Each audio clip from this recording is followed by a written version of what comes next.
Cricket ও রাজনীতির সংঘর্ষণ রূপ নিচ্ছে।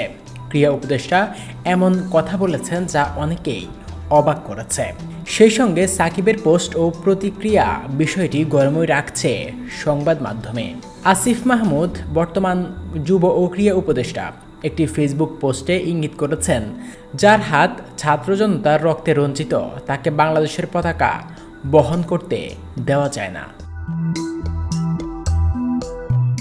নেটিজেনদের ধারণা এই মন্তব্য সাকিব আল হাসানের উদ্দেশ্যে, কারণ সাকিব সম্প্রতি সোশ্যাল মিডিয়ায় একটি ছবি পোস্ট করেছেন যেখানে তিনি সাবেক প্রধানমন্ত্রী শেখ হাসিনার প্রতি শুভেচ্ছা জানিয়েছিলেন। আসিফ দাবি করছেন তিনি শুধু নির্বাচন করেছিলেন, রাজনীতি করেননি।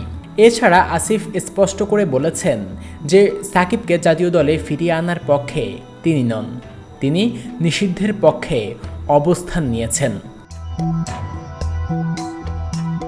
সাকিবের বিরুদ্ধে রাজনৈতিক ও আর্থিক অভিযোগ দীর্ঘদিন ধরে রয়েছে।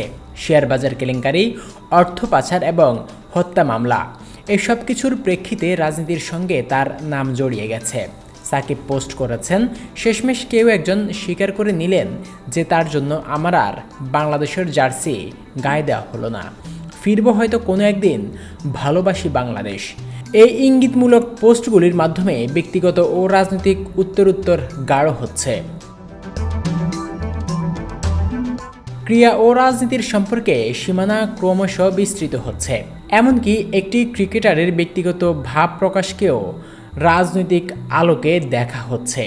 আসিফের মতো প্রকাশ ও সাকিবের প্রতিক্রিয়া একে অন্যকে জনমতের মঞ্চে নিয়ে আসছে।